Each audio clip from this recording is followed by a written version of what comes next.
So, I have a question for you guys, which is mainly directed towards, I guess, the teenagers. When you go through a breakup, why are you so sad? I mean, I get it. You were with them for a while. You spent a lot of time with them. They made you happy. They gave you the little butterflies in your tummy, and now poof, they're gone. That just means it wasn't working out.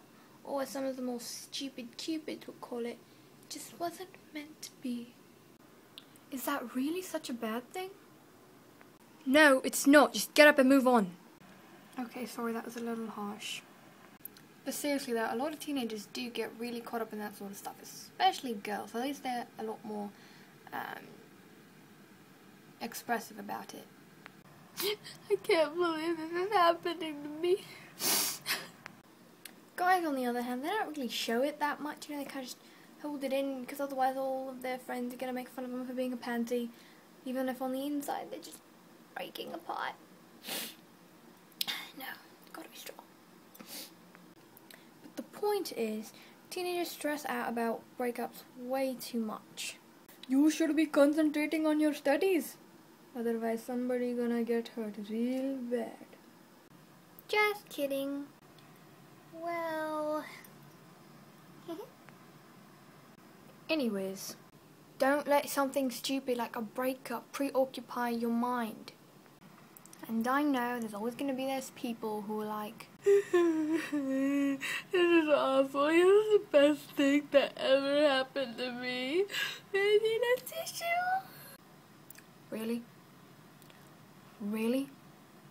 That was the best thing that ever happened to you? Broke your heart, made you cry, made you want to curl up and die? Your life must suck. Here's an idea. Instead of curling up into the fetal position and crying about how much you hate your life, how much of a tortured soul you are, and posting sappy statuses on Facebook and Twitter, why don't you get out there and do something, I don't know, fun? I guess this is really mainly directed towards the girls, because I don't see guys doing that most often. And honestly, I don't know. Do you guys get that sad over breakups? I mean, I could be completely wrong. You know, you guys could be completely shattered and stuff. When the perfect girl comes in your life, and then leaves, that must suck. But generally, as a teenager, the chance of you finding your soulmate is very little. I'm not saying it can't happen, it's just the chances are very little. I mean, sure, there are those few absolutely romantic love stories. Friends since they were kids, grew up, fell in love, la-di-da-di-da. But that might not be you. So when it doesn't work out, that's just life telling you, try again. I'm not saying don't give love a try, because if you never put yourself out there, you're never going to know, and then you're going to end up alone like 29 cats. I'm just saying that when you go through a breakup, everything might look absolutely awful, but just try to look at the bright side. And I know that's hard, but breakups can be really healthy. First of all, that stuff about finding your soulmate and whatever. If you get with someone and they're like, oh my god, they're so perfect, and then it starts to get crappy and then you break up, I think that means they weren't the one for you, which now means you're free to start over, and who knows, maybe this time you'll hit the target. But even if you repeatedly keep missing the target, you're gonna learn something from every person that walks into your life. That or you just suck at darts. And when someone great comes into your life and then you go out and then you break up, they don't necessarily have to leave forever. And I know mainly amongst the teenagers and even, you know, some grown-ups, it's like, no, I mean, we can't be friends now, it's gonna be way too awkward. Is it really? I mean, if you went out with them, I hope it's because there was some qualities in their character that you liked, which means that you probably make good friends. So what if you can't date? I mean, it's never wrong to have another friend. I mean, it's only going to be awkward if you make a big deal out of it. And especially when you're a teenager and you date, you know that you're not going to go out with them, you know, forever. You're not going to end up married or something like that. And then, I mean, there's always that doubt in the back of your head. And then when stuff goes crappy, and then you break up. And then you stop talking, and then you realize, wow, I really miss that person, you know? I never realized before how much they meant to me, and sometimes, you know, distance really does make the heart grow fonder. you realise how much you appreciated that person, how much they meant to them, and you realise that maybe they are the one. Sometimes that distance can show you what you couldn't see when they were right in front of you.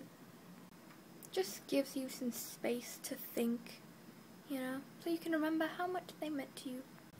Or, once you finally pick yourself up and stop crying your eyes out and hopefully bathe and go out there, maybe to the mall or to the movies, and then you see someone else and you're like, hello, and realise you made the best decision of your life. And if you were the one being dumped, I'll just tell you what your mum is going to tell you.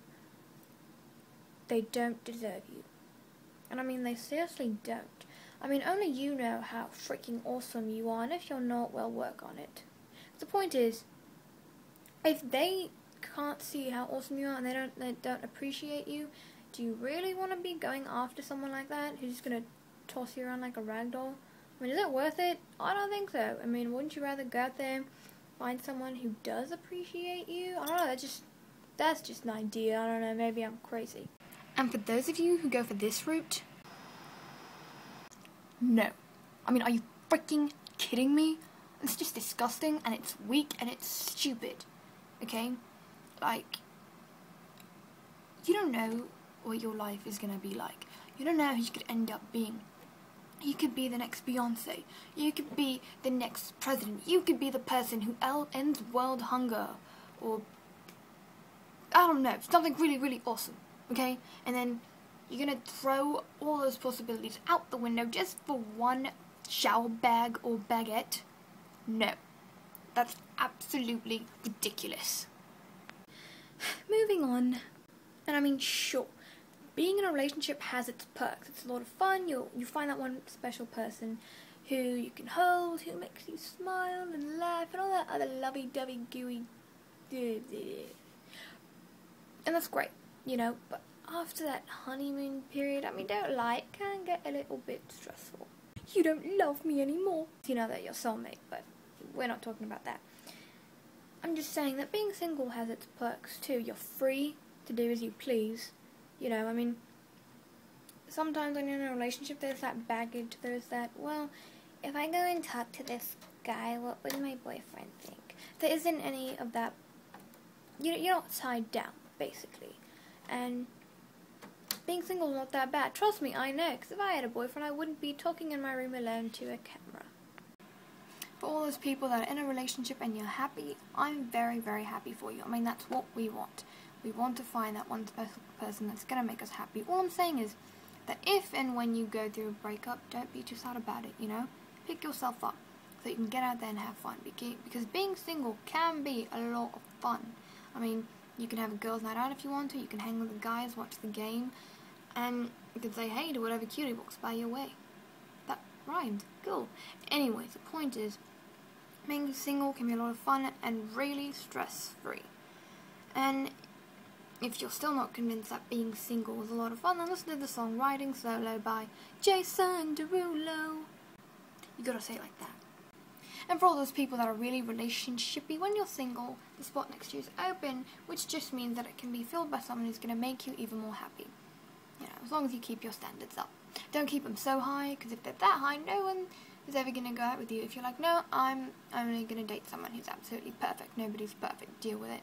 I mean, don't keep your standards that low, because then everyone's going to call you a hoe. Okay, thanks, bye.